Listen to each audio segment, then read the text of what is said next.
our speakers for tonight. So I believe Brianna and Eddie. Yeah. You all ready? I'm Brianna. Brianna is going first.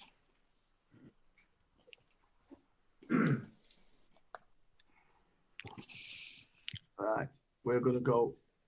We need to be on Photoshop, don't we, us? On Photoshop. Yeah, I'm gonna shrink that for us. Otherwise, it's in the way. There we go. We need to make that bigger. Yeah.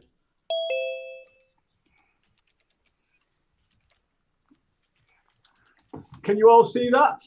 Yeah. Oh, Yep. Yes. How can I see? All over to you, Bree.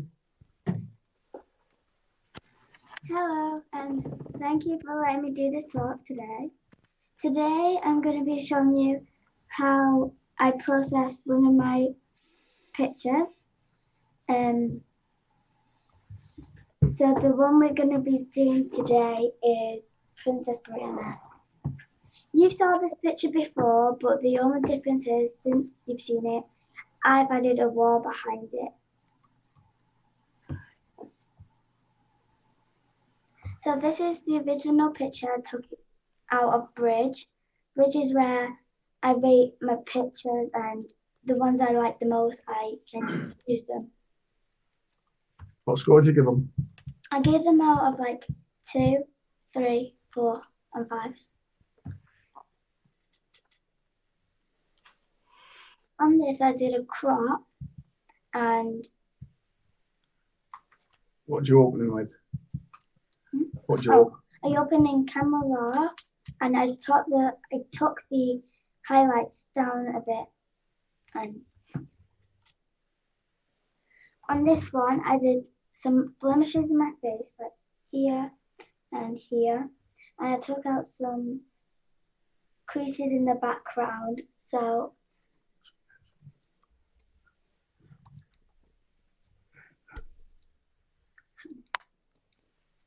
Can you see that? Yeah. Yeah. You're trying to work the tablet and the Photoshop and keeping in voice, so I'm just helping with the flicking. Yeah, no worries. Okay. Doing well, Brianna. Very good. for this one, using clone stamp, which is the shortcut S, I took the icky hair out and the rest of the creases in the background. Did that take you a long time? Yes. About 3 hours.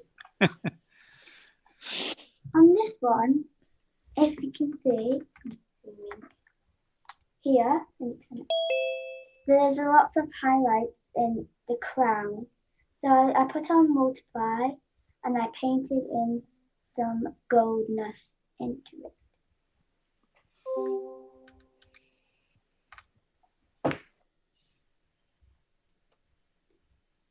On this one, using Dodge adjustment lace curves, I brought it up so to make a dodge layer and painted in my eyes because I wanted them to be really bright.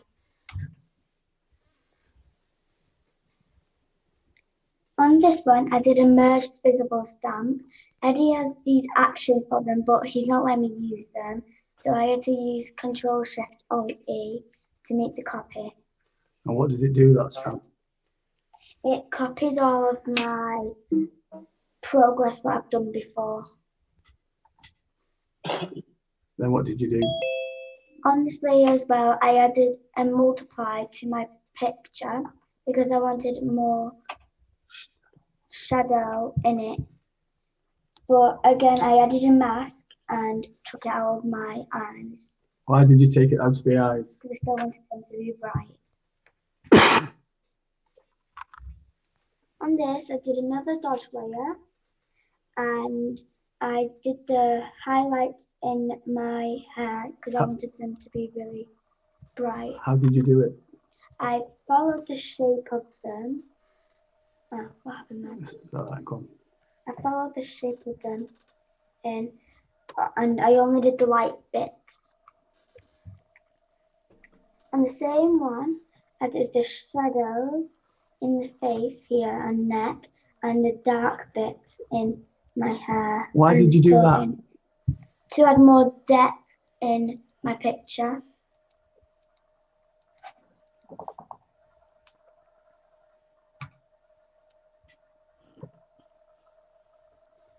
Sorry, no. There you go. On hue saturation, I took the saturation down to -8 because I felt like there was too much colour in the picture. How do you find where your slider goes? What you're happy with? Well, I go up to where I don't like it, and then I just bring it back down till I like it. You know, she wobbles the slider back and forth until she finds something that she likes. On this one, I did another merge visible stamp, and I liquefied my eyes bigger because I wanted them to be big. I also went into raw and did a vignette Why? to make me pop out the picture. That's right, yeah. On this, I did the rest of the highlights in the crown. Can you hear her? Yeah. Yeah. Yeah. I took the highlights out of the crown because there was still loads in it. On this one, I did another hue saturation because I went into reds and took the reds down because I felt like there was too much red in the picture.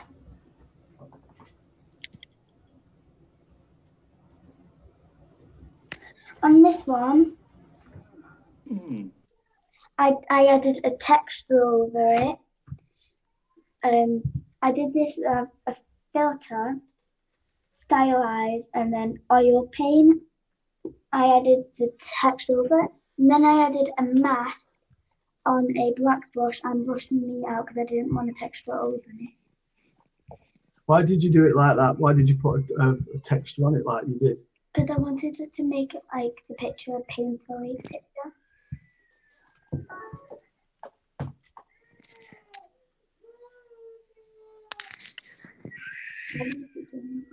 It's me that keeps clicking on. There we go.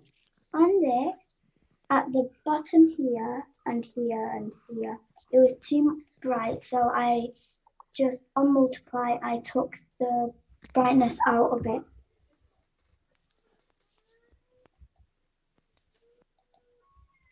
On this one, I high pass the eyes. You find high pass in filter, other, and then there's a high pass there. What does high pass do? High pass makes my eyes sharper. I went back into dodge. I dodged my hair because I felt like the lights bit were a bit too dark as well, so I just wanted them to be a bit lighter.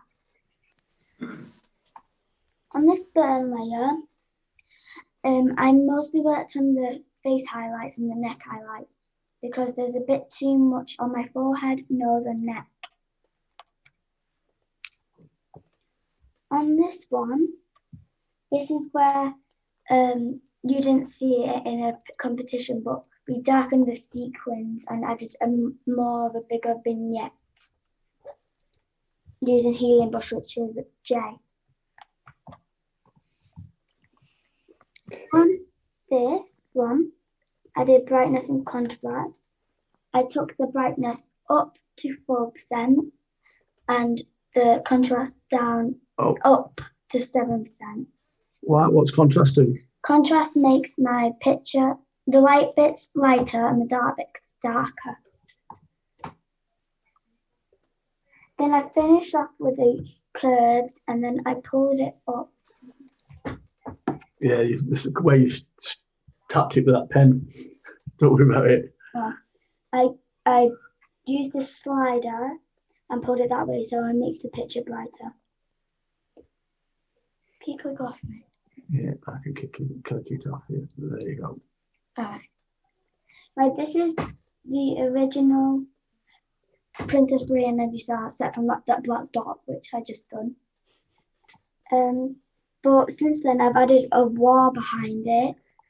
So because I wanted a more of a story in my Princess Brianna portrait. So, and on this background layer, I added a Gaussian blur because I didn't want the wall to be the sharpest thing in the picture. And how did you do your blur? How did you put the background in? I put the picture over on overlay blending modes, which Mike told us in a summer thing. And then what did you do with this bit there? And I added a mask and took myself out of it. Yep. Thank you for listening, and if you have any questions, just ask me. Well done, Brianna. Very good. Well done. Well done. Well done. Wow. Fantastic. How Can many you start giving layers us did you go lessons? through? Eh? When Brianna, I've got a question for you. Okay. How much do you charge for lessons?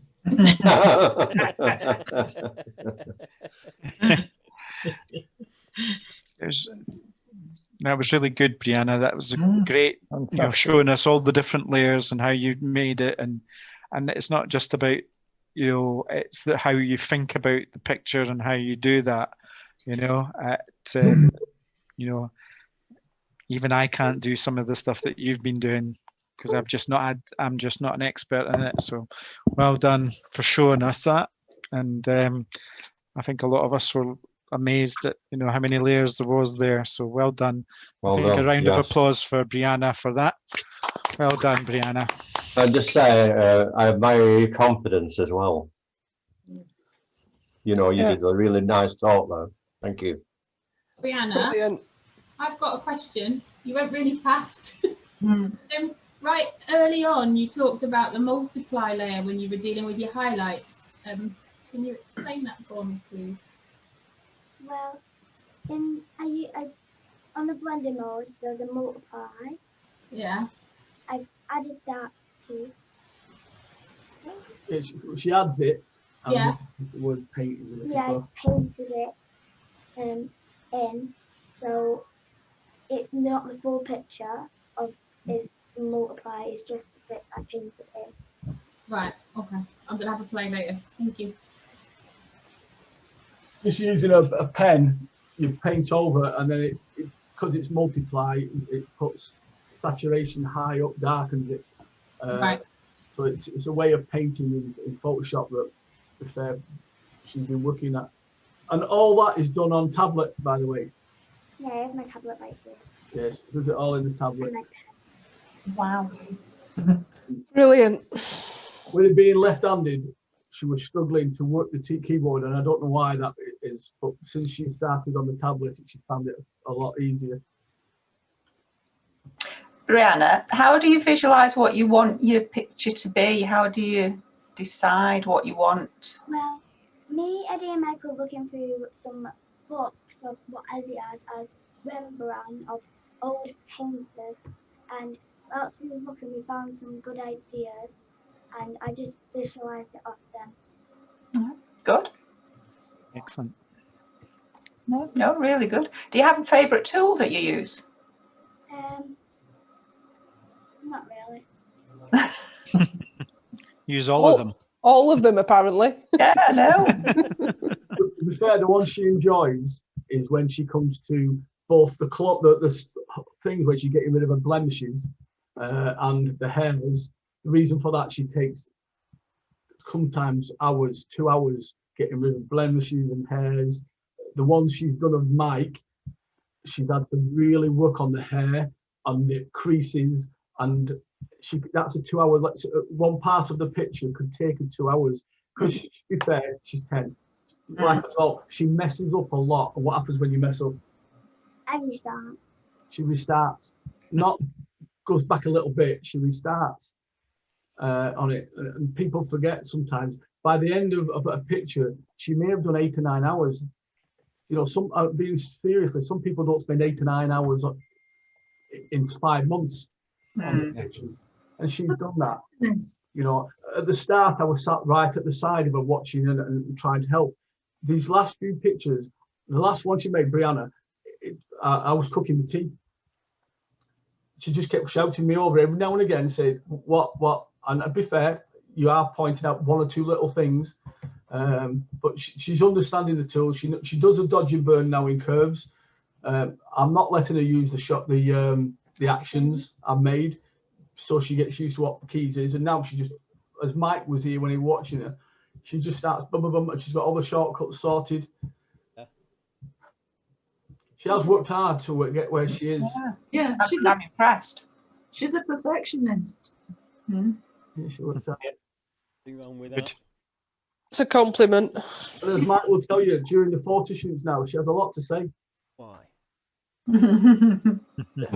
I bet, yeah. Good for you. Good. Brilliant. Well done. It was lovely. Yeah, thank you very much, Brianna. Was that harder or easier than you thought? Harder. Harder. You did really well. Yeah, you've done it Yes. Yeah. Yeah. now. Next time, it'll be even easier. Right. And you That is talk- not, doing a talk is one of the hardest things out. You've done very, very well. Well, Good. Good. Okay. Who's next? Is it Eddie or is it Eddie? Alexa, turn off bedroom. Right, I think I'm doing a couple while Eddie gets sorted out, Okay. because we sort of got this dropped on us last night and we hadn't really had a chance to prepare because we were thinking it was going to be next week. So Eddie's not 100% sure how long his will take, whereas mine are sort of short, sharp snippets of images. I'm not doing a full edit. So I'll drop in with a couple while Eddie just gets sorted out with Brianna, and then Eddie will take over.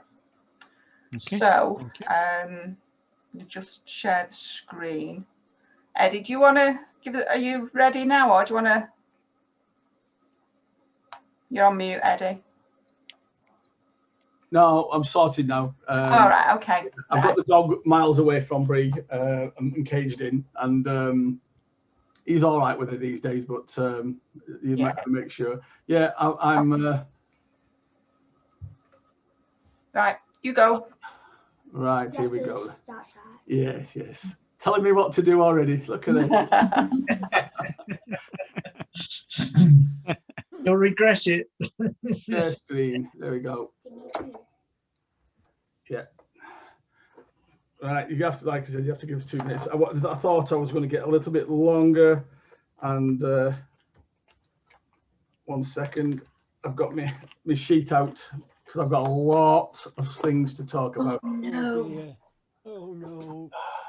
Right, the first 45 minutes or so should be about logarithms and how the brushes are made using it. So hopefully it's a bit like the SD card talk for them. Oh, no. Right, so do forgive me. Right, I'm working on, let me just get me so I can see what I'm doing. Where I'm looking at, get rid of all this. Keep us moving, please. Yeah, of course I can. I'll put this over here. There's Brianna's drink. Right, I'm on my Photoshop now. Here we go. Done. So, but what is a brush and what is the brush tool and what do we use it for? Well, what I can gather is a lot of people who do photography don't use the brush apart from the soft and hard brush that you get at the top of your panel, and that's it. There's no reason to use it because it's photography, but it isn't true. There's lots and lots of things we can use this brush for. The problem is maybe we don't know what it does or how to do it. So the brush tool is the primary painting tool. You find it here, as you can see on my little diagram and above there. This one here has 4 sections: brush tool, pencil tool, color replacement. Please never use that. It's destructive. If you're going to replace the color, do it many other ways, but not that one. A mixer brush tool. Again, I'm not talking about that tonight. That's a tool on its own, which we could bring up in maybe a later date.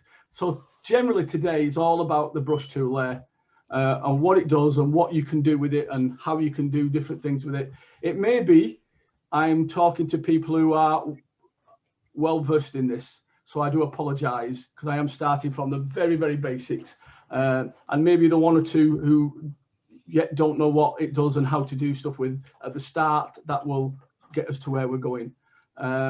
So that's what we're looking for, the brush tool, and it works like a normal pen, pencil, paintbrush. Is it puts on paint or ink onto the surface that you're doing. Okay, let me just turn that last one off. Tonight's goals is show you the basics, show you what all the buttons do.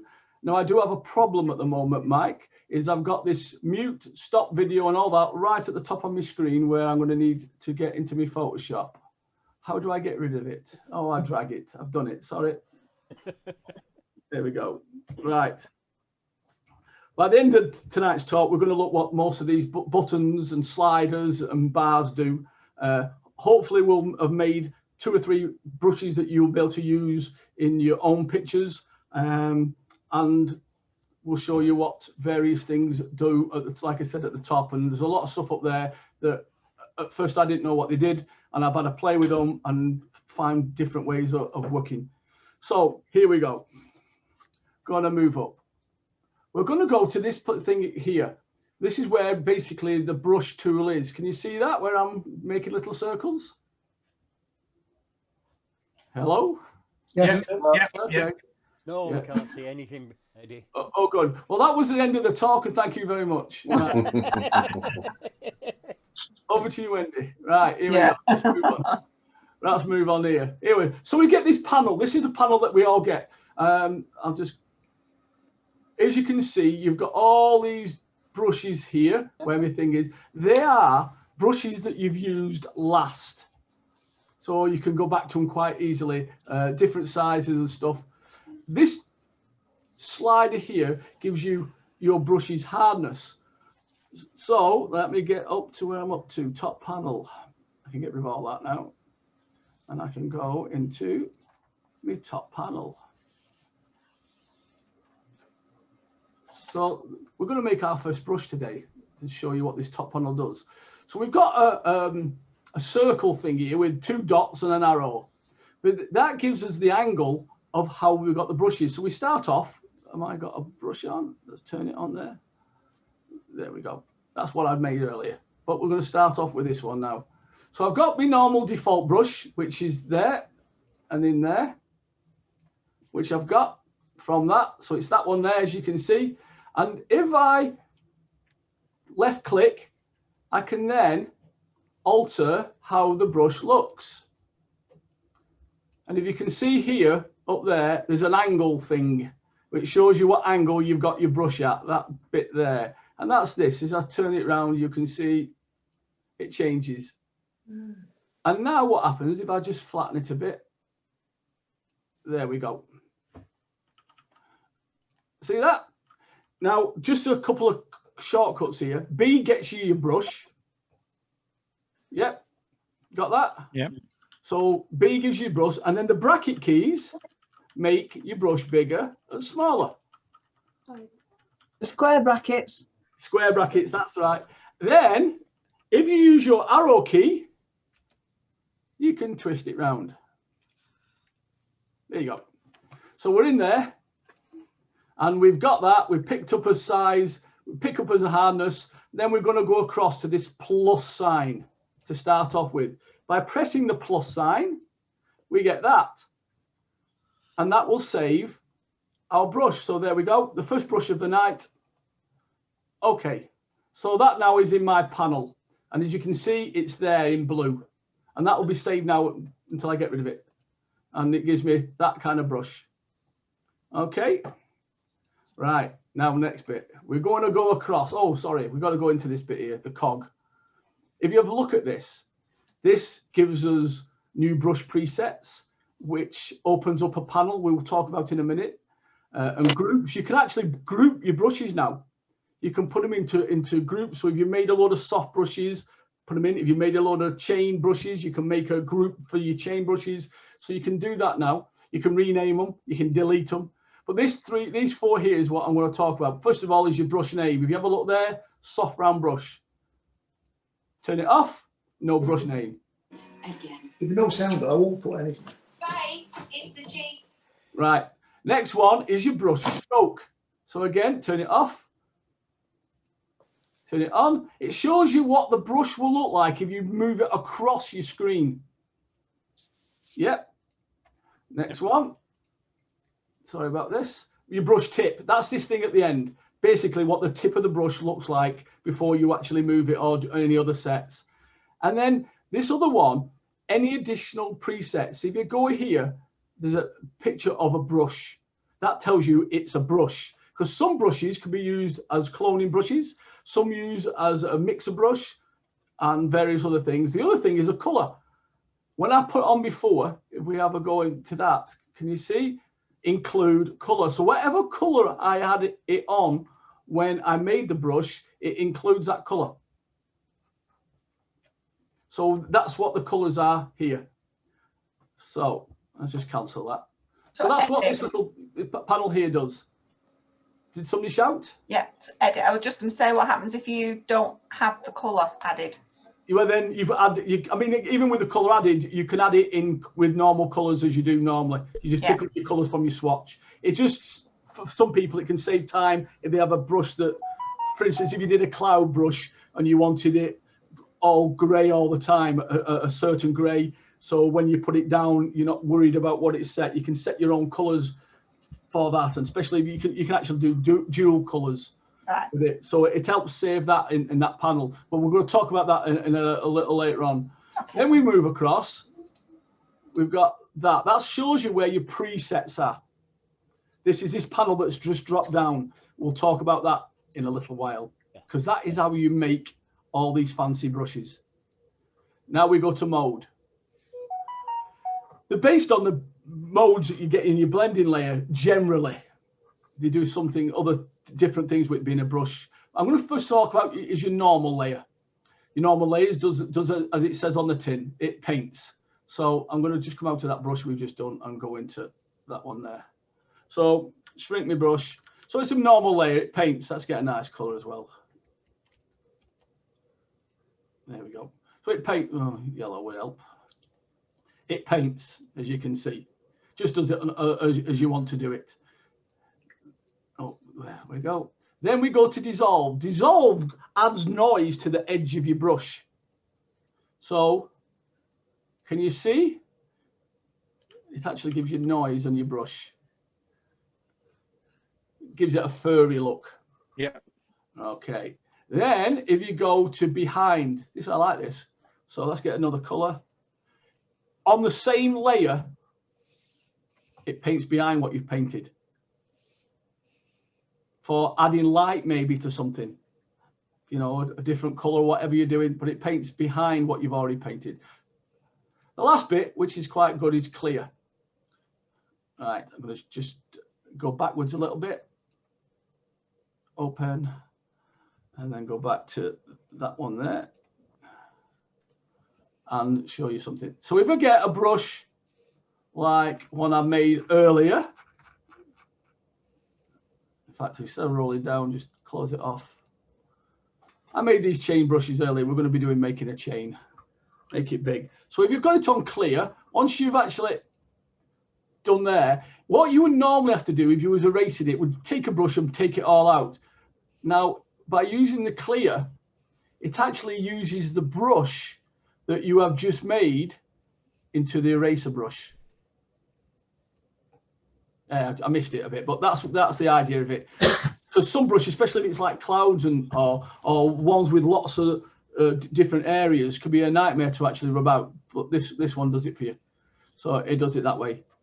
I'm not going to go through all these. All I'm going to say is each brush, depending on which brush you use, which color you use, and on what background you're using, does different things, and it's worth having a play with. And when I started to do this, I got bored the time I got to color burn of going through what each different brush did and all that lot. So as you'll probably be happy to say, it's been scrubbed. All right, I wrote all these dummy cards out and I haven't looked at one of them yet. So I'm really, really good because I'm miles behind where I was. Right, we move across opacity. Let me turn that off. Add that one in. And take that one off. And go back to a normal brush. There we go. Here we go. Opacity mode. Opacity.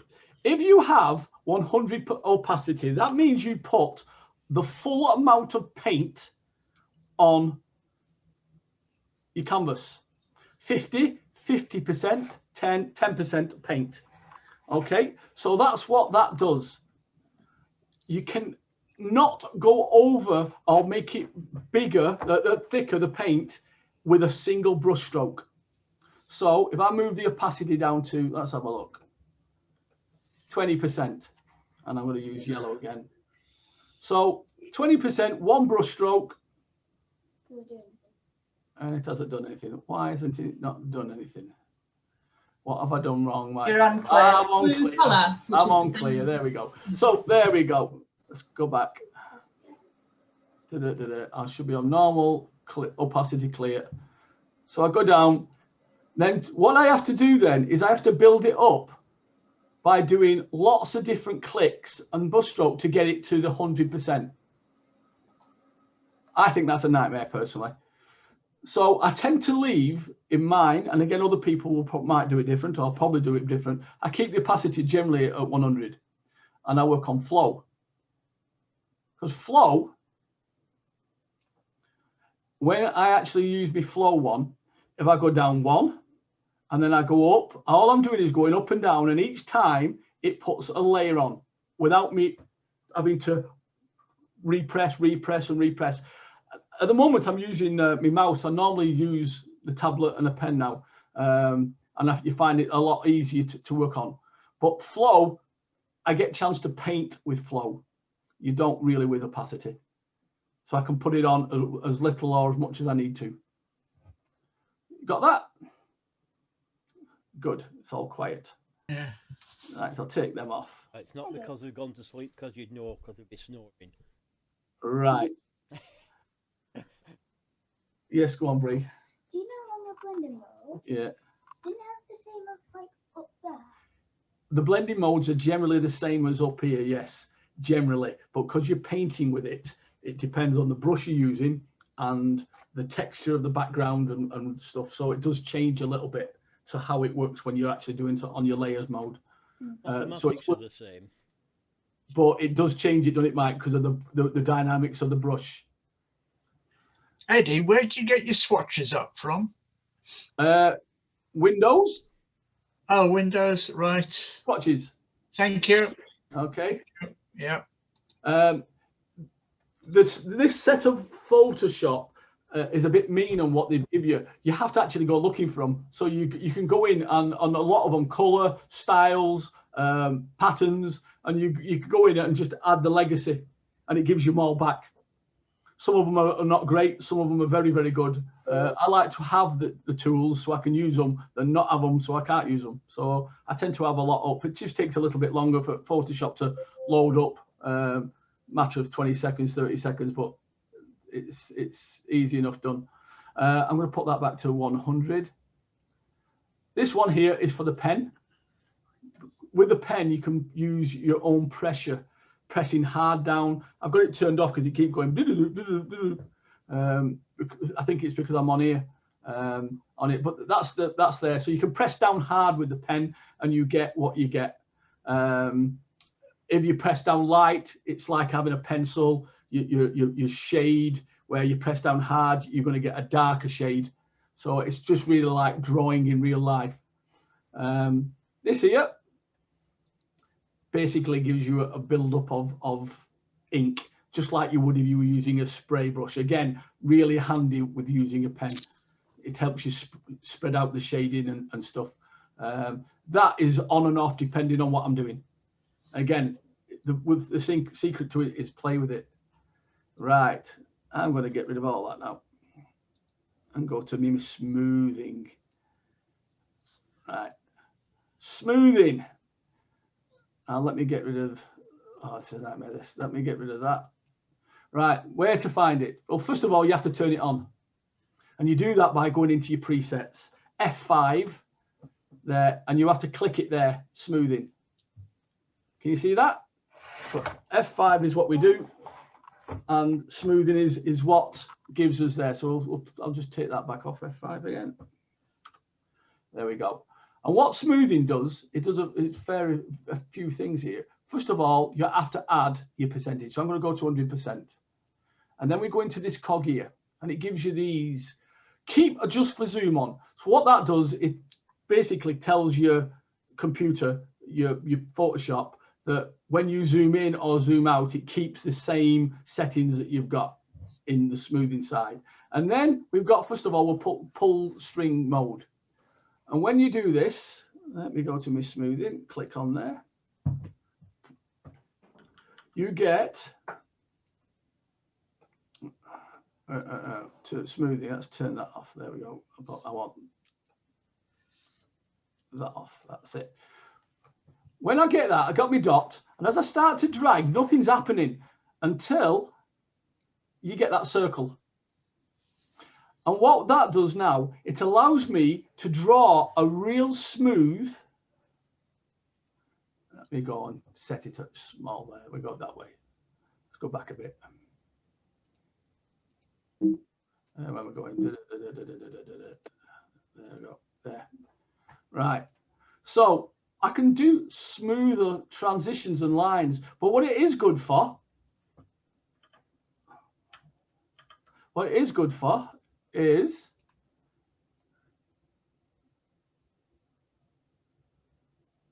working on angles.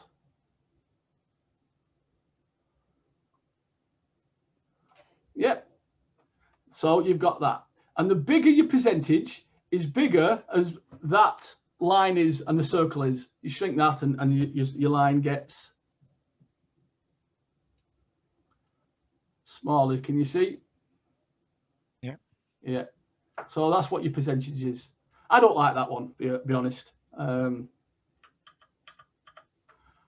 When you go to the other one, which is really handy, is this one here. Click that off. Stroke catch up.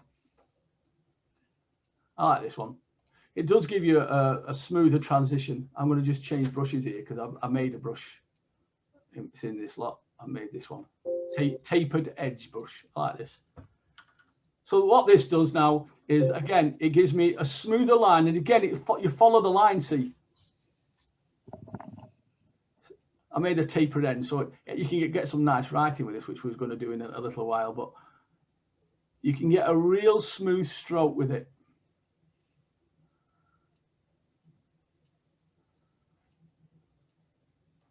So that's within the smoothing area. Happy with that? Yeah. Okay.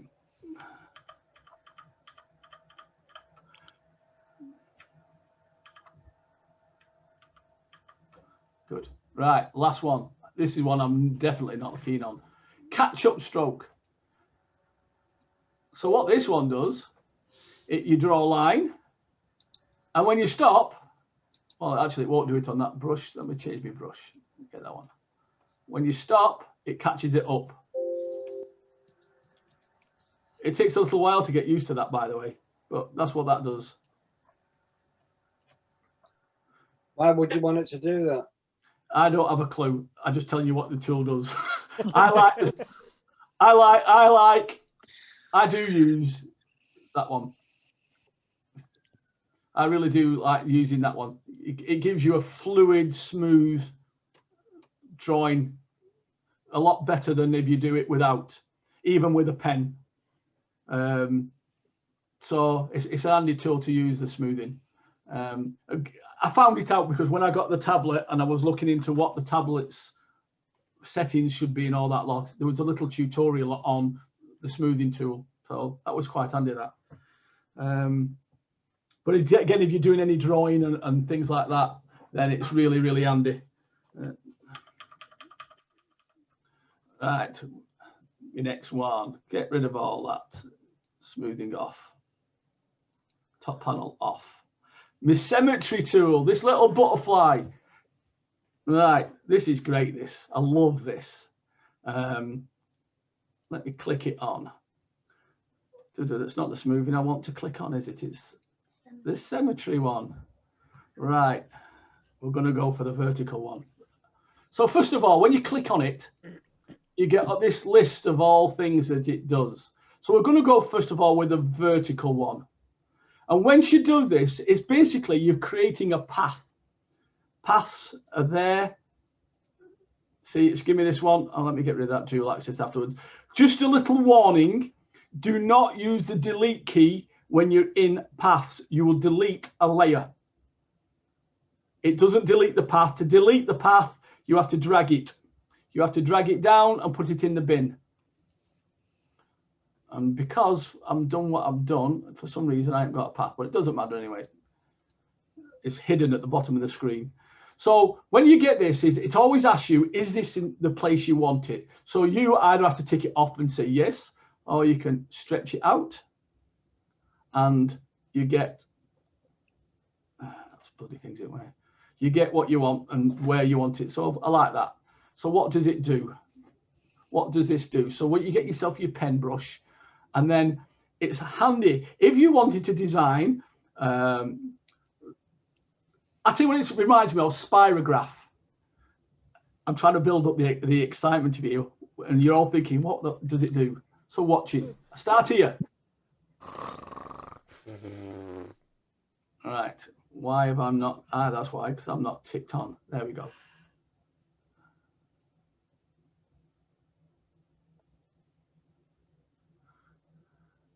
Like that. Eh? Nice. Control Z. Control Z. So it's handy for all sorts of things. We can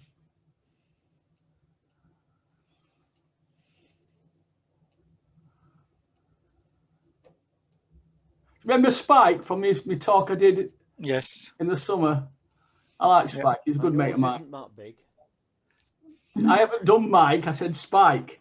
Mike might come later on. Okay. Yes. There we go. We've got 2 spikes. And that's just off the vertical layer. Again, you can use it for doing all sorts of patterns and shapes with it. And you find that, like I say, once you want to get rid of the path, though, you get rid of it in there and you drop it down to the bin, which I can't see because of the way Zoom is messing about with me Photoshop. Right. So we go back to layers. Then we go up to the dual one. This is this one here. Just show you this one here. That's the dual axis one. I'm going to go back into brushes, change my brush a little bit. I like this one again. So on this one, we can look at doing some nice Chinese writing.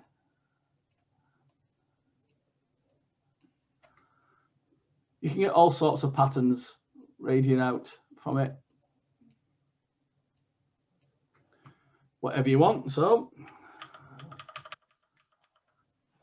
want my dual one again. And all you have to do to get rid of the line is to go into your pass and then pull it down to the bin. Do not delete. Yeah.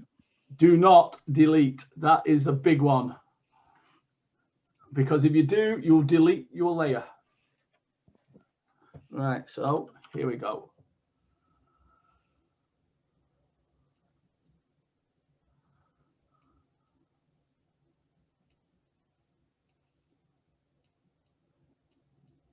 Do you remember this one? Yeah. We did this one in the summer as well, didn't we? Mm-hmm.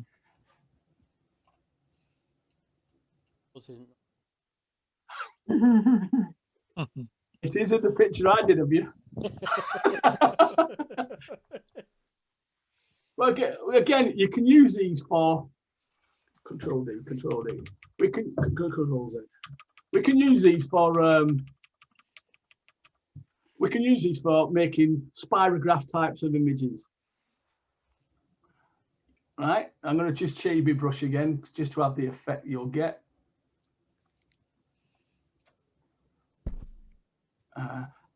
The chain brush, There's a reason for the chain brush. Let's go into there. And I'm going to go to the circle one. Make it nice and big. My brush, let's make it bigger so we can see the chain. There we go. Right, but when you're on the path, if you have your whatever brush selected and you got your path, which is what the circle is showing you, if you press enter, there you go. That's nice, isn't it? Good. Yeah. Or Control Z.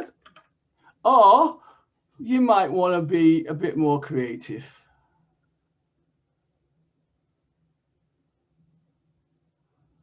And go around and do whatever you want to do with the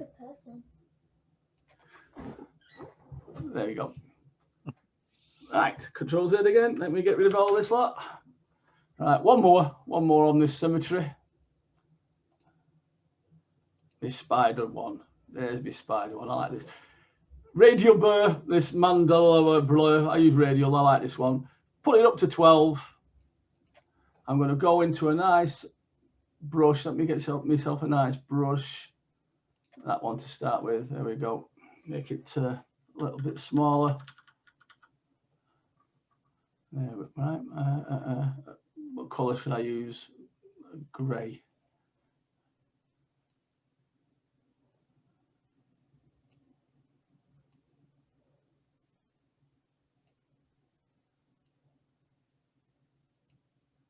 That's how you make spider webs. That's how we can make a spider's web. And then, there we go. That's all right, isn't it? And then you can save that as a brush. You've made a spider's web. You've got a spider's web brush if you want to. And we'll do that again in a bit, not so much the spider's web. So this is what the symmetry tool does. And again, if you go on the internet and type in symmetry tool and patterns, there's some absolutely stunning patterns. Some people have got no lives. All they're doing is making these fancy patterns. I made feather brush using this. I made some feathers. That's using the vertical one on it. Right.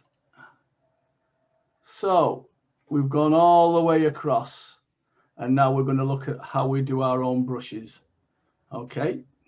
So first of all, let me get F5 up. We've got lots of panels. What I'm going to do is just basically run through what some of these panels are doing and what they don't do. But I think the best way to do it is in a brush. So let me just start off with our normal brush. There we go. Anyway, I need to click that off and my path. Control Z. There we go. Right. So we're going to look at making different brushes now. But the first one is your brush tooltip. That's where you all start. Forget all the other stuff. Smoothing, as you know, is clicked on, so we can use that. Transfer is so you can use your pen. So if you use a pen, have it ticked on. If you don't use a pen or you don't ever intend using a pen, just take it off. So this first bit, it's like this bit here. Yep, except you've got spacing. So this is a normal brush that we have. If I go into, let me go back up here again, into default, soft round one. There we go, soft round brush. That's what it is. The spacing tells you basically this. If you're on 25%, that means I've got a full circle. And then after 25% movement, it will lay another circle. If we move this up, as you can see, 200. So basically, it will be 200% as they put it. You get that. So that's what spacing does.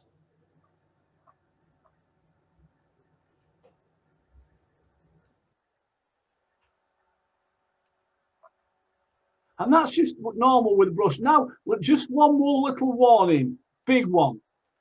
If you do a lot of messing about in this and you like your brush, right away save it there, because otherwise you will lose it. You'll be able to use it once and then you change the brush and it goes back to normal. So if you like your brush, that square there with a cross in is we save it. Is that fair enough? Yes. Good. Right. Let me put that back on and go back a bit. Right. So I was going to then spend hours now talking about, there's 13 of these, and each one of these have got lots of different panels. I'm just going to nip into this one and let you see. So you don't just click them on, tick them. I've ticked scattering, but you can't see what it does because you have to actually go into the panel itself. So I'm going to take scattering off. Then you've got all this jitter, control.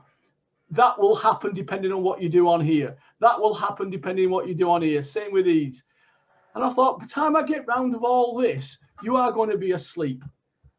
So. Wake me up first. You have to wake me up first. Right. I just need to help me now. Here we go. I am now going to have to go through my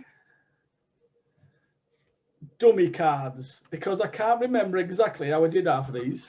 You never see. Yes, I did. So we're going to start off with, first of all, how to make a brush. Okay, so the first brush I'm going to make is the bubble brush. All right, so I'm going to start a new layer, big one, new. And look at that, I've made a 20,000 by 2,000 square. Brushes are affected by resolution. You make a little brush and then try to expand it to use it on a big area, you're going to get poor quality. Make it big, then you can use it big. Is that fair enough? Yeah. Okay, so I've opened up my area. Let me just get rid of that again. F5. F5. There. So I've opened up a new brush area and I've got this nice area which I can work on. All right. Now, first thing I want to do is I'm going to fill it with black. I could have done that. I could have done that in the when I was making the brush. So fill it with black. Then on this one, I'm making bubbles here. I'm going to make a big bubble brush for us all. So what I'm doing now is I go into filter, render. I can rush through these because you can sit for hours and hours watching the recording of it that Mike is going to put on. Yep. And I'm going to go to lens flare. There we go. I'm going to set this at 100 because I've made one before, so it's remembered that. And my lens is 50 to 300. Just so you don't think I'm a smarty so-and-so, is I did learn to do this on the internet. Now I've got a lens flare. Got that? Yep. Good. Next one. I go to filter, distort, polarize, polar coordinates, that one. Polar to rectangle. And you get it like that. As you can see, I'm nearly halfway now to making my beautiful bubble. You see how I'm trying to tell a story to make it. And we were talking about telling stories during the presentation. Even if you get bored, it still drags your time out. All right. Okay, so we've done that one. Now we go to image. Got that? Image rotation, and flip canvas vertical. Big one, that one. Then filter, distort, polarize, rectangle to polar. Okay. Oh, look, we get a bubble. Like that. Yeah. It's getting there, isn't it? You won't be able to use it for anything. Well, maybe. Oh, we use that for making planets. We could use it for. I've done that, by the way. But you wouldn't put the lens flare in on the planet. Maybe you would. Right. Right. Then I go to image, and I go to adjustments, black and white. And then okay. I'm happy with that one. Yep, and then invert the image by pressing Control I. We're getting a bubble, aren't we? We're getting a bubble. Now we go now to the magic eraser tool, and we click on the grey. We don't want the grey, and I want a bubble. If I would have saved it as a with that in, it would have given me a bubble with a square, and I don't want that. I want all this empty layer so I can do what I want with it. Okay, we've done that one. Here we go. I'm happy with that. I'm using my idiot cards here. I do apologize for this, but again, for this bit, we're going to make the bubble, the brush, and it's going to be a stamp brush where we can place it once on. It will give me a big bubble. If I want lots of bubbles, we're going to have to change that a little bit later on. Okay, go to edit. This is how you save your brushes now. Edit. Come on down, define brush preset. So I'm going to give it a name. My second go at a bubble. Okay. Now can you see that? I've got a bubble. Yeah. So file, new, create document. I'm going to go to black.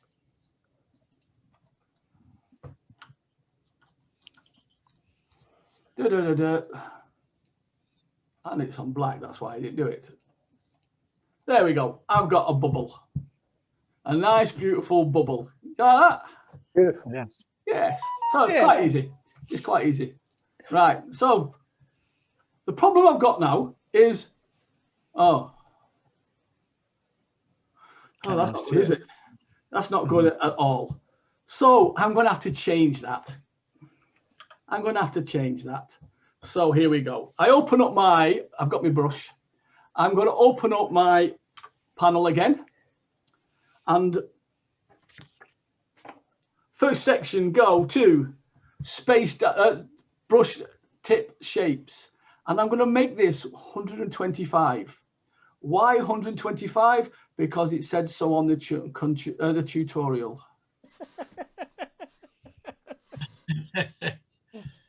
Right, I could have been really pretended that I'd worked all this out myself, but it tells me it's not 125. It said, so that's what I did when I made this bubble. The reason I made this bubble is I'm going to show you in a minute anyway. Right, second, I go to the second section, shape dynamics. So it clicks on and it comes. I get all this now to work with. Okay, so jitter. The word jitter means random in Photoshop language. Yep. And I'm going to set that. I did a lot of practice and thinking, right, it took me hours to sort this out. And I set that at 69. Oh, I didn't actually. The bloke showed me that on YouTube. So it's on 69. Yep. Good. And the next thing is, again, it's better with pen pressure. So you go into your controls and you get all these. Fade's good, because what that does is as you drag your bubble across, we've randomized the size, jitter, it fades it out eventually, but I don't want that yet, so Control Z, get rid of it. I'm going to go to pen pressure because I use it with my pen. But can you see at the bottom here, by going into that jitter, size jitter, it's changing randomly the size of the bubbles. We've done the spacing. You happy with that? Yeah. Oh, good. Now we go to scattering. Don't forget, we don't just click it on, we have to go in it. Big one that, we've got to go in it. Right. We're then going to do both axes. Why? I don't know, he did it. Right. But I figured it would show you the different things like that. I've clicked on that one, and then I'm going to go to 768%. Oh, didn't do that one, right? Yeah, I did. 768. 786, I should be. It's 786. There we go. So I've set it at that on the scatter. And that should, as you can see, it's changed again. It's going to show it everywhere. You can change that. What am I looking at again? 786.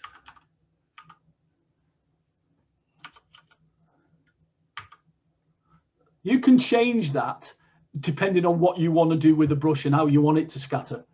All right. Then I go back into control, pen pressure, because I use a pen and I can make it make them lighter or darker by just pressing down with that. Then me count, I move that all the way up to 12.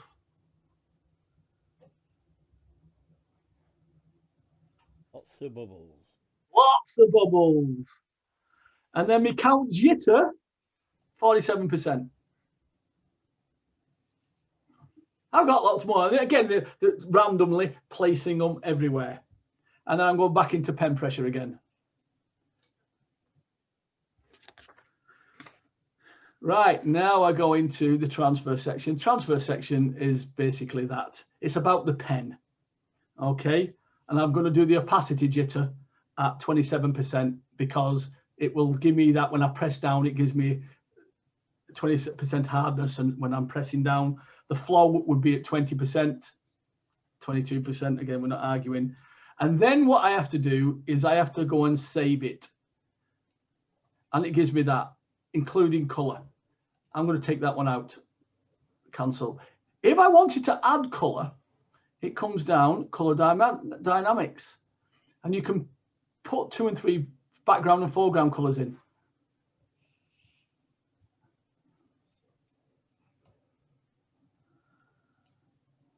Puts a bit of black in. Oh, it should do.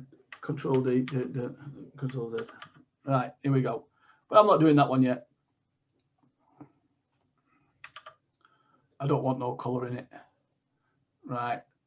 So this is one I made earlier. So let's just get rid of that. F5. And what I made earlier, as you can see, I'm going to use a grey. I'll do. That's nice. It's a picture I've done with. I did, and to be fair, I liked it, but was it ever going to go anywhere? I don't know. So, flow. Why am I not coming on? I'll go darker, so we might be able to see it more. It is not. That's why. Not on it. Not on it. Yeah. And you can't do that. You need to put a blank layer on top. I know, but I can't see my layers, Michael, because of the way this has gone. Down. Yeah. Pull it up. It won't let me. Down. Then you make it shorter. Yeah. I know. See? I know. Let's try that. This is now turning into a nightmare. See, Brie? Go to layer. Layer. Menu. Layer. New layer. New layer.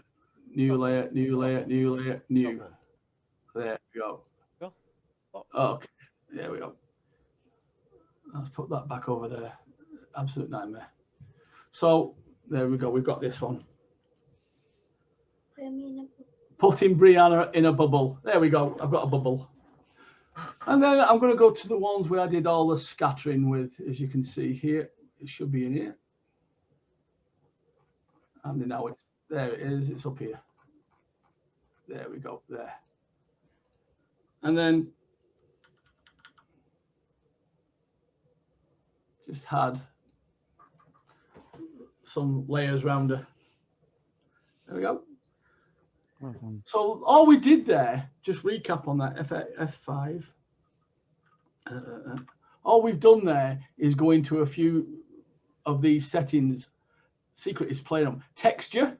If you wanted to add a texture, you get loads of textures, and you can in your thing, and you can put textures behind some of your brushes, like I've done there. So now, see, depending on what you want to use it in. F5 again. Right. Any questions? I'm glad Michael's recording it. What's the point of doing that? Oh dear. I've just looked at the time. To be fair, I had 3 more brushes that I was going to look at with you. Mm-hmm. But let's get rid of this one because we're using the white, which we made. But they're not hard to make. Mm-hmm. You know, you've got chains, grass, barbed wire. Oh, in fact, I'm going to show you this one. I think this is important on that one because I see how it's followed. You've got to actually put that in. So Control Z, F5, shape dynamics. You have to go into control. It's not dynamics, it's brush tips, is it? No, it's dynamics. Not that one. Direction there. You go into this one here, and if it's off, what happens? Oh, that's not good, is it? You might be able going down. No, that's not good. So you click on direction. And now, whichever way you go,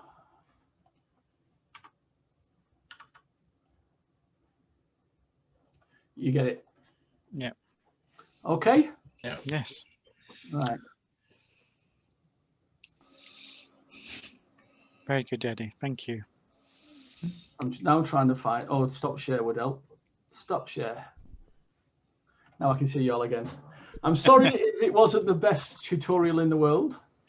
No, I think it was very informative. It was fine, yeah. Very good. Once you actually start making your brushes, I found it quite addictive. I tried to make glass brushes. I've tried to make cloud brushes without using a cloud.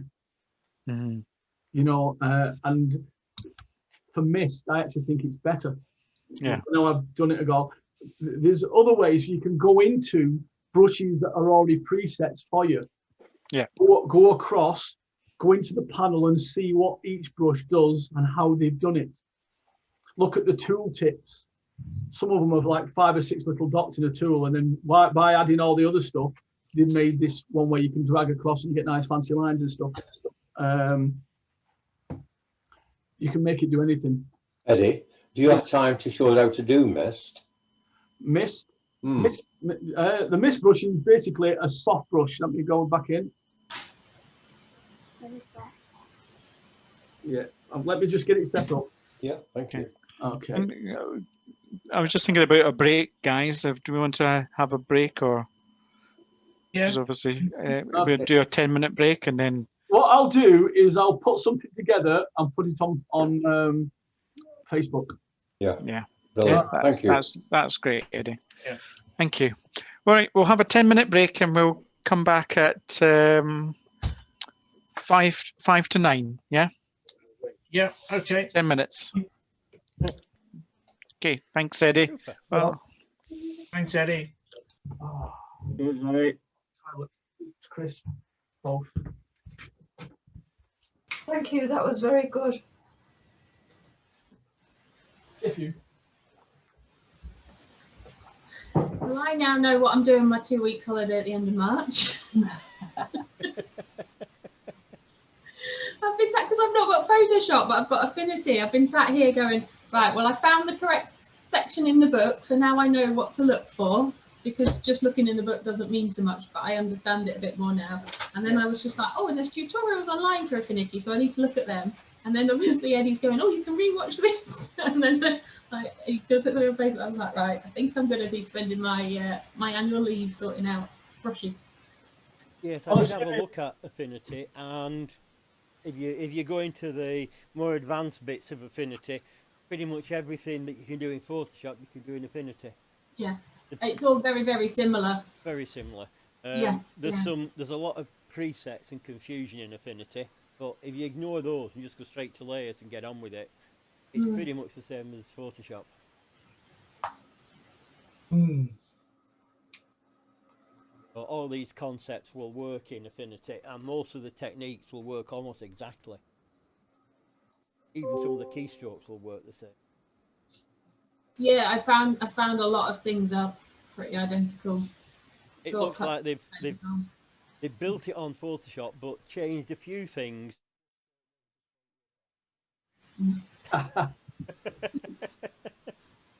And then they've made it more complicated for some reason. I don't know why, but they have. But given that I've not learned Photoshop, I'm just learning Affinity and how to do it. Yeah. So, it will all work in Affinity. Yeah. You all right there? Go and sit here again. You got your drink behind your head. Watch you not knock it off. She put back a bit, actually. She put back a bit.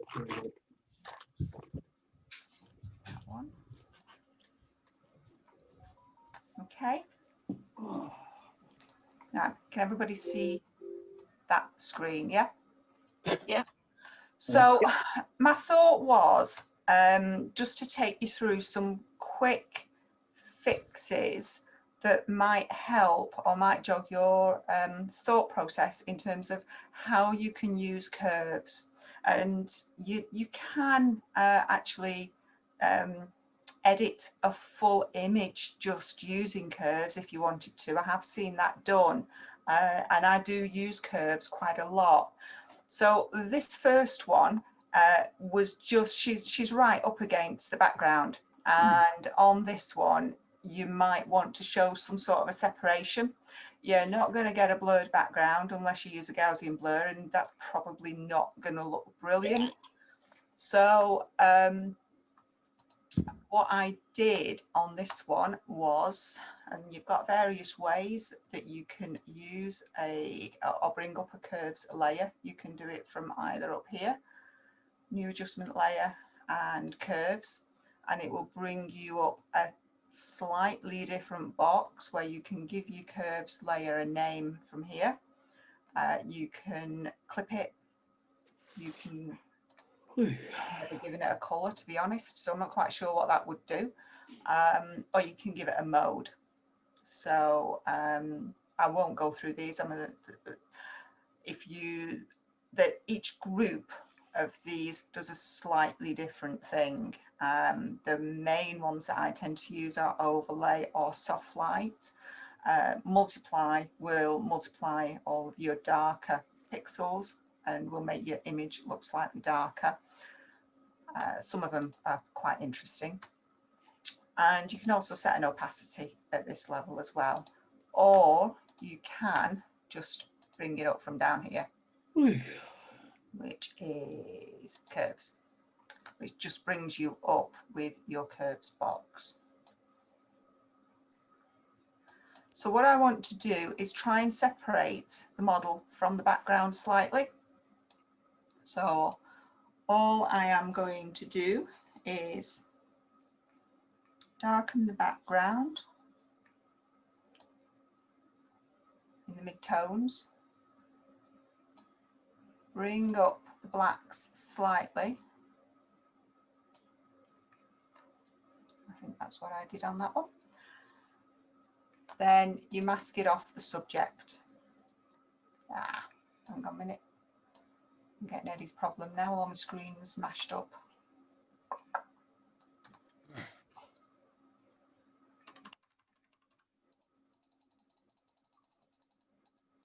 And this is literally just a quick fix that slightly separates your model from the background. That's why that's not working very well.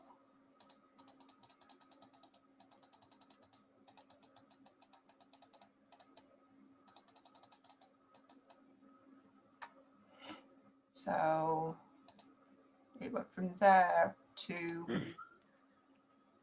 and that one is quite subtle, and that was the one that I played around with last night. So you can also, if you wanted to, play around with your clarity, but that one I just think just brings her out, stands her out a little bit more from the background.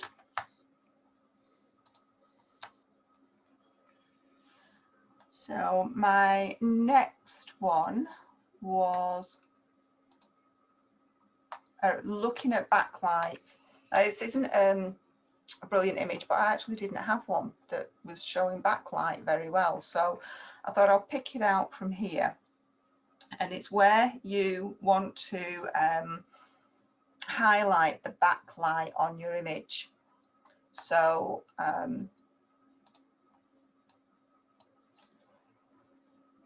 curves layer again. And basically what you're doing, you're dehazing your image. So again, let me see where I did that one. Yeah. Lower the blacks. And then you can mask off your model, and you can have that as low as you want to go, basically. Again, you'd mask it off your model. And that was why I had the opacity set quite low there. Square brackets.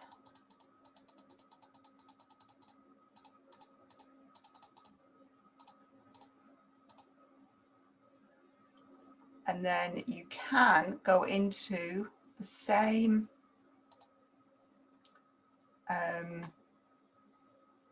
curves layer, and you can put other colours into it. So on this one, you might want to warm up your backlight a little bit. So you can add some red. You can either add them to the midtones, the highlights, depending where you wanted them. Don't add too much because otherwise she'll look like she's got a... But again, you can mask it off her. And maybe you want to add a little bit of yellow. So go into your blue channel and get it the right way. And again, you want to mask it off your model. And that way you're just warming up the background. Does that make sense? Yeah. Yeah. Does anybody use curves to do in any great? Not enough, I think. Yeah. Yeah, I know, Wendy, I use curves a lot for various things. Yeah, It's a tool I haven't yet mastered, but if you ever do master curves, all right, in my thing, but you are right, it's a massively powerful. I use it mainly for the dodge and burning. Yeah, yeah. You beat me to it, Eddie. I was going to say the same thing. That's pretty much all I use them for, really. What you were doing, Wendy, with the channels there, I would use it for colour correction. Actually, rather than adding different colours, I would make the colours correct using that. Yes. In other words, taking it the opposite way to what you were doing. Oh, okay.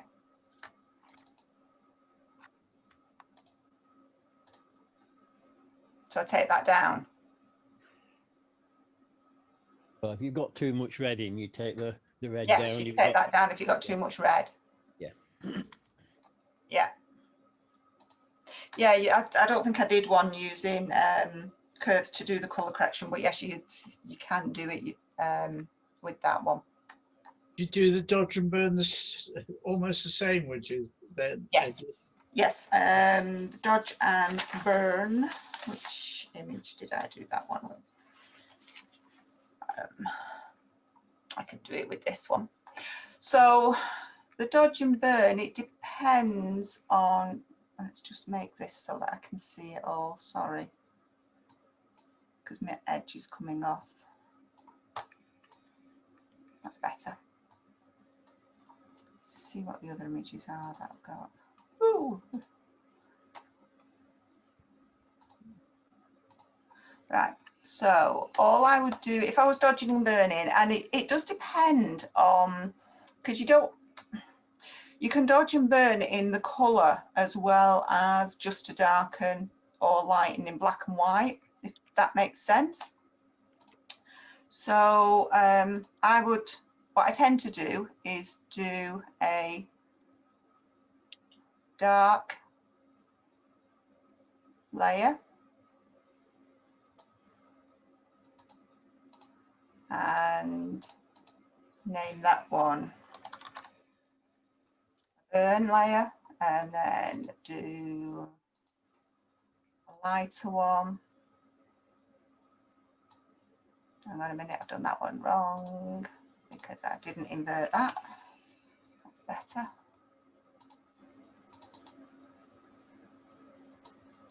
Start that again. Lighten. No, start again.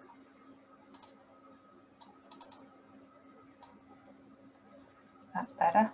And you lighten that, and you put it as high as you want, bearing in mind that you can always go in again and change it. And invert that. So I just use Control and I to invert once I'm on the mask. There's various ways of doing it. I think there's a layer, there's something up here where you can invert it as well.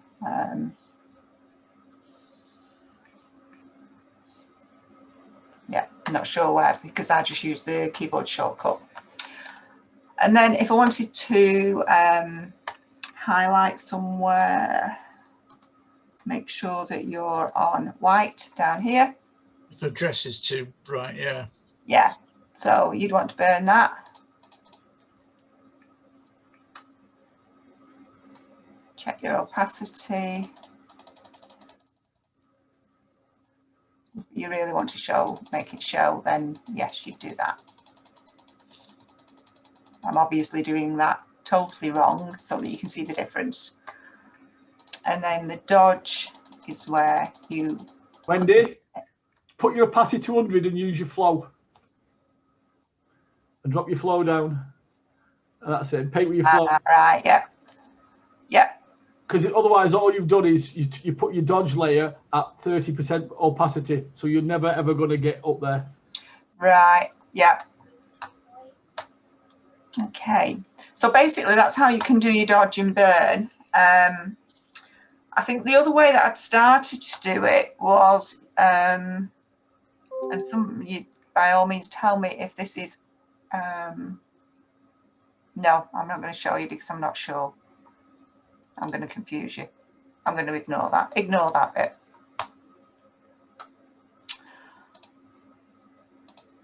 Anything else on the dodge and burn? No? That makes sense? I think so, yeah. So I find you better if you paint it on at a low. I mean, again, with the dodge, Wendy, I actually paint at 5 and 6%. yes, I do normally do it at a very low percentage. I was obviously doing it there so that you could see the effect.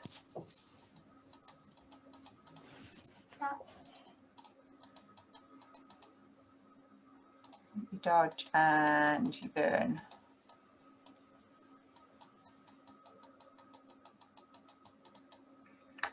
Yeah. So if you took that one off, because that's your curves layer that darkened all of it down. So we can take that one off, take that back, do a burn layer there.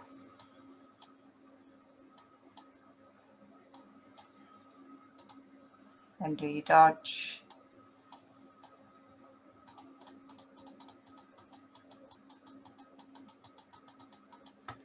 So you can play around with that, you know. I do that, and I think it was Eddie that showed me that way rather than using your dodge and burn over here. It's you can control it far easier than I find than using these over here. Although those dodge and burn tools are destructive. Yeah. Whereas the other ones are non-destructive. Like later on and change them. Yes. Yeah. So that's the that was backlight originally.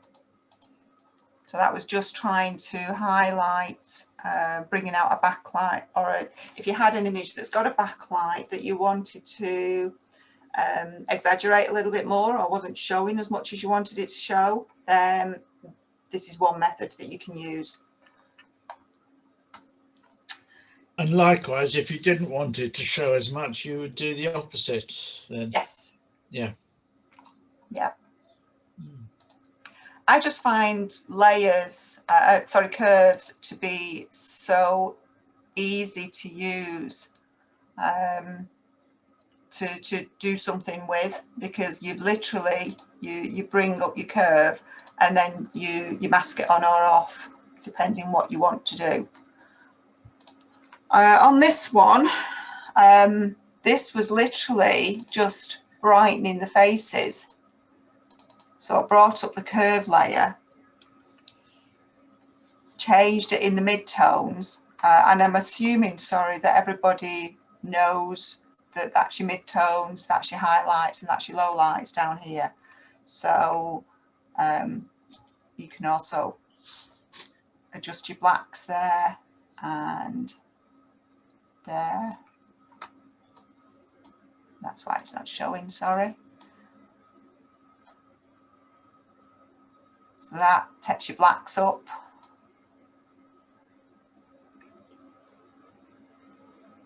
Can you see that altering there?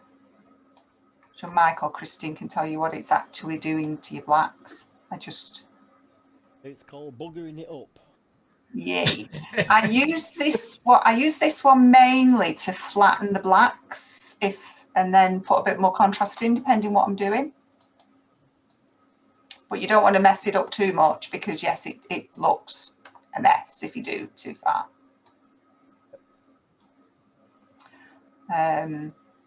That's taking it up in your mid-tones, taking it down in your mid-tones. That's your highlights and your lowlights. And you'll have all heard of the S-curve. Again, I am making an assumption, so if you do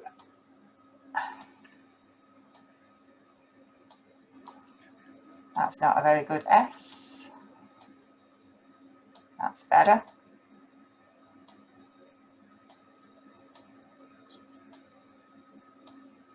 So that is generally what you're going to be looking for. There's some sort of a curve there in some of your edits. So on this one, I'm looking to highlight their faces. So I took it up. I added a bit of red because that's what the edit told me to do. Again, it's one that I pinched. And then I literally just inverted that, went on to the layer and the right brush, and then just took it off their faces and off any skin that I didn't want it on. And that literally just highlights the faces. So again, and I purposely left it round a bit so that you can see on the bricks, but very simple edit to lighten faces. If you've got an image that's a little bit dark and you just want their faces bringing out.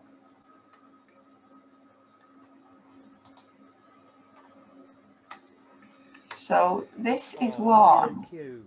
I know. So I always duplicate my background layer so that I've always got that there, and I leave that locked. And I always work on a duplicate of that layer. So what I did here, this was basically looking to use the stamp. So where Eddie was creating the brushes before, you could use those brushes on the background. So I did, and I didn't make notes on this one, so I'm not quite sure how well I can replicate this one, but I lightened the whole lot in RGB, and then I changed some of the colours. So I gave it more red, gave it more cyan. No, I didn't. I gave it more magenta, and I gave it more yellow. I'm just trying to see what the opposites were then. My brain wasn't working. And I know, and I ended up with, how do I turn the mask off? Shift click. Oh, didn't want to do that. Not double click, shift click. Shift click. That's it. So that was what I ended up with. I inverted it, Control and I, and then if you pick your brush up, so I did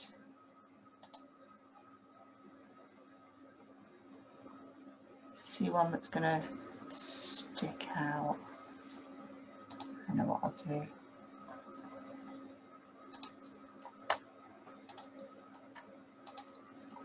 So if you get your brush, use that button one.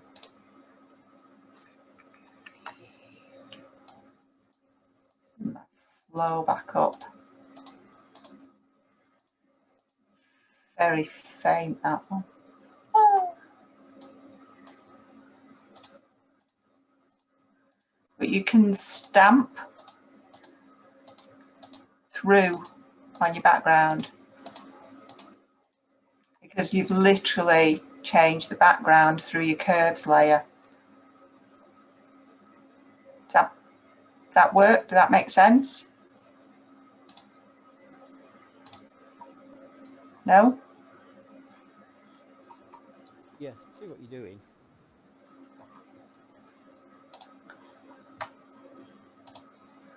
So I did. I've got Eddie there. I created a new background by, let me start again.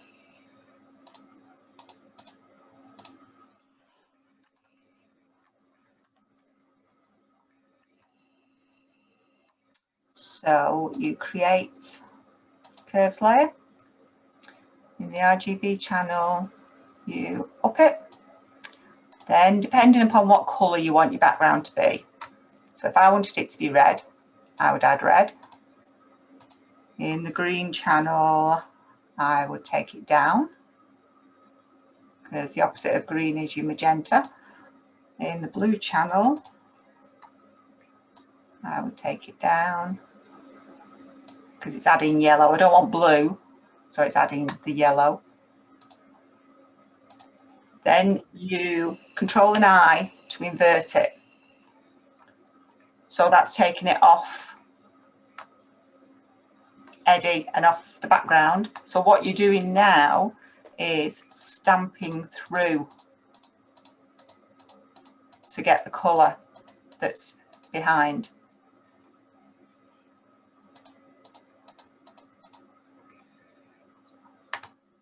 So it's just a different way rather than having to cut Eddie out and putting another background behind him.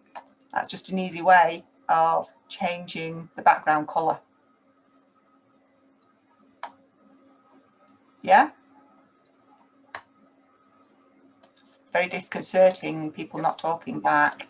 I keep on forgetting I'm on mute, so yeah. Everybody. Yes. Carry on. We are. Well, I'm a little intrigued. I was. Yeah. It's You're very all different. been muted. Yeah. Okay. Yeah. Then the other one is where you've got light spill on your background. Yeah. So I might not want that background to be that colour. So your curves layer just text it down. So you create your curves layer and you can take it down.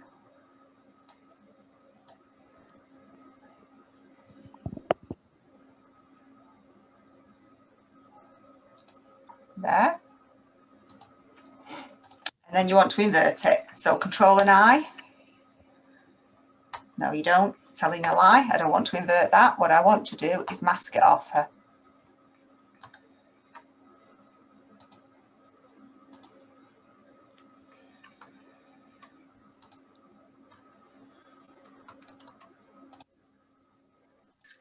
Probably not that. And this is where your flow comes in. Okay, so if I take my flow down, there you go. So you've literally took the background from that to that. Now what I was talking about with Eddie is using your brush and changing the mode of your brush to hard mix. And what that does, if you paint with black, and again, I don't know how it works. Why isn't that changing my size of brush? There.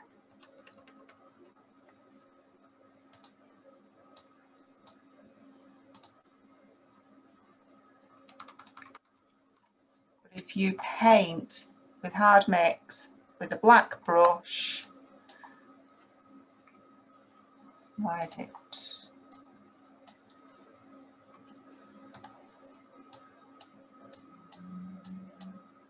It only affects, and I don't know why that's doing that. That should be. Why is it doing that, Mike? Painting with black. Yeah, so painting with black should only Turn it off, yes. affect. But you're on hard mix. Yes, that's what it is. So if you're on hard mix, it should, if you affect with black, it should only affect black. So it should darken it, which is what it was doing before, but now it's not for some reason. You've only got, on your mask, you've only got white or grey, no black. Ah. Is that why? Should it be? No, it should be. Hang on a minute. Oh, I'll need to have a look at it.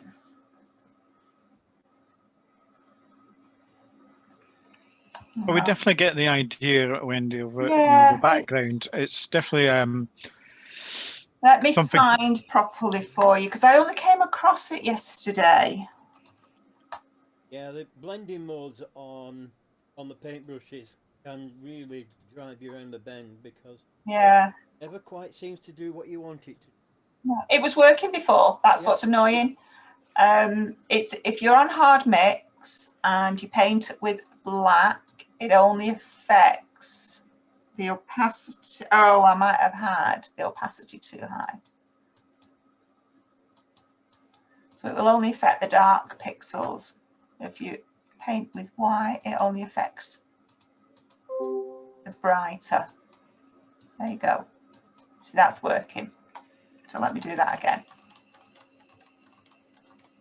She looks like she's got black eyes. So if I've got my flow at 88% or opacity, whichever one it is you use, and I'm painting with white, I paint over. If I do it too many times, then it's going to lighten the black, but it only affects the lighter pixels. If you paint with black, it affects the darker ones.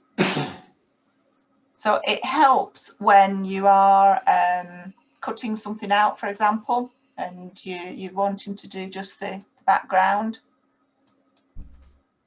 It worked better before. I wonder if it's because I'm using the flow rather than opacity. I can't see that that would make a difference, but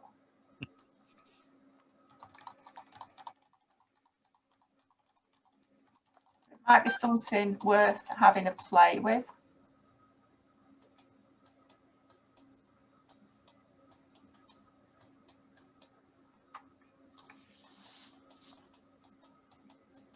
You can see that's working better. Are you doing it on the layer rather than on A mask. Yeah, it's doing. I did it on the mask before. I'm sure I did, and I don't know why it's suddenly decided not to play.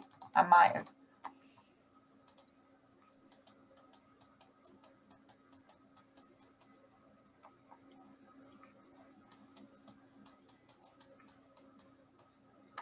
I will get the instructions properly from where I picked this up from. It was one of the Ben Wilmore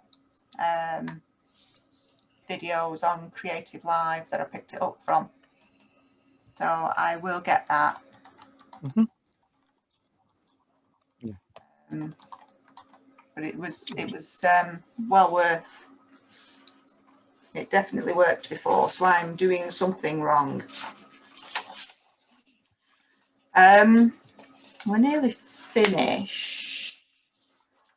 The other one that I thought might be useful is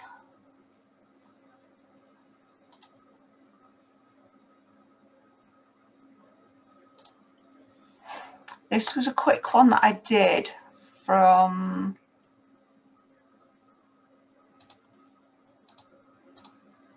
this image.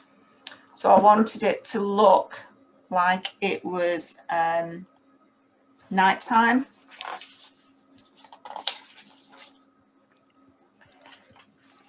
So I did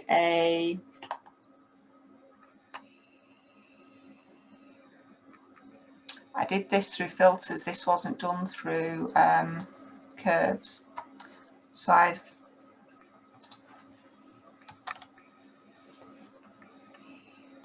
filter, I changed it to smart filter. Then I did filter, it took it into camera raw. And I wanted to do the night time. So I took the temperature all the way down to blue and took the exposure down as well.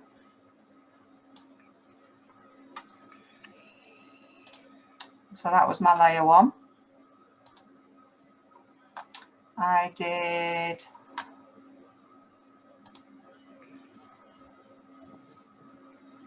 back to that layer. I did a filter. Oh, hang on a minute. Did another copy, filter, convert. Then I went into camera raw again. And this time I want to do a layer where I can turn the lights on. So I want a yellow. So I put the temperature up to yellow. In the hue saturation,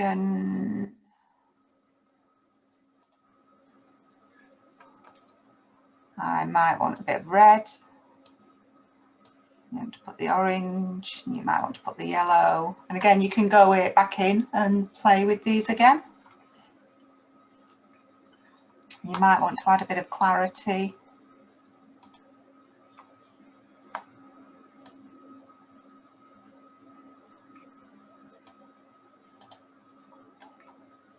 So you've now basically got your two layers. That one is your yellow one, needs to be masked. So add a mask, invert it, a soft brush, add either a low opacity or a low flow, whichever one you use.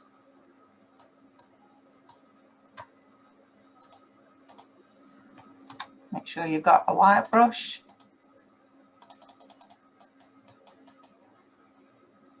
Why isn't that coming through?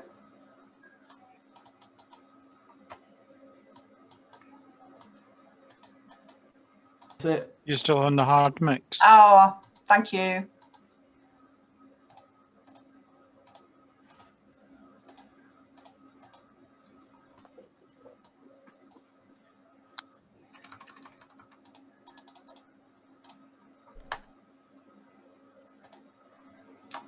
and then you can add your light.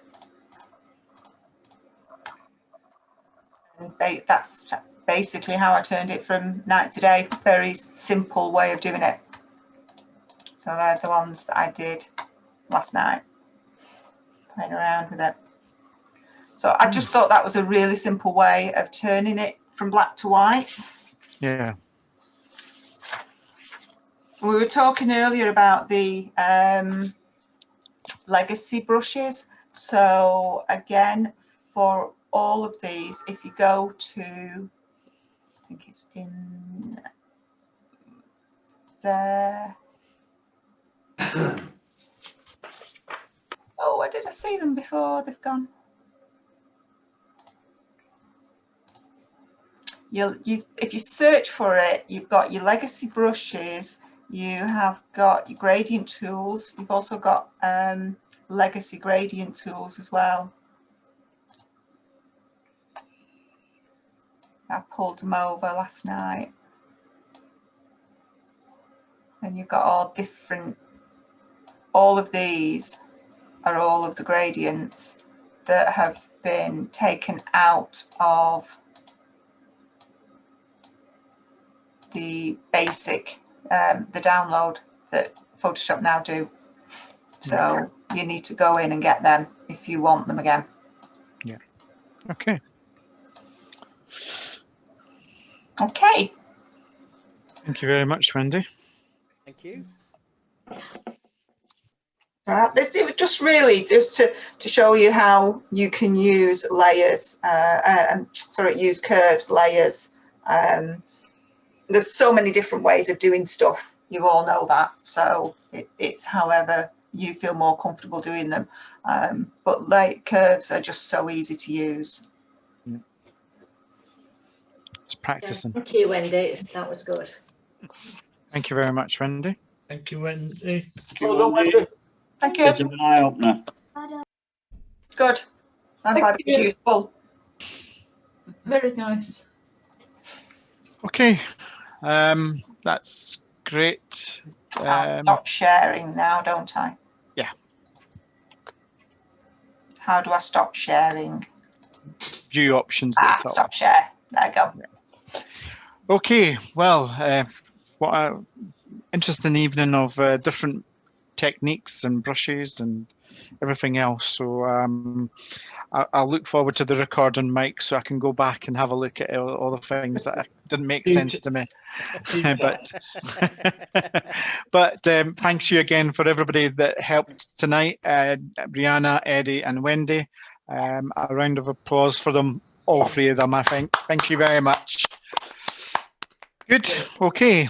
Well, that's it for tonight, folks. And we'll see you again next week for the talk from Alan Saunders. So if you wish to stay behind after we close for a chat, you're more than welcome. So good night, everybody. Take care. No. Thanks. Good night. Thank you. And Mike, where'd you put the recordings? They'll be on the YouTube channel, the OPS YouTube channel. OPS YouTube, right. Yep. Thank you. And where is that? If you go into YouTube and search for OPS, I will, when I send another email out, I'll send the links to the various ones as well. Oh, thank you. Make it easy. Thank you. Thank you. I've never been.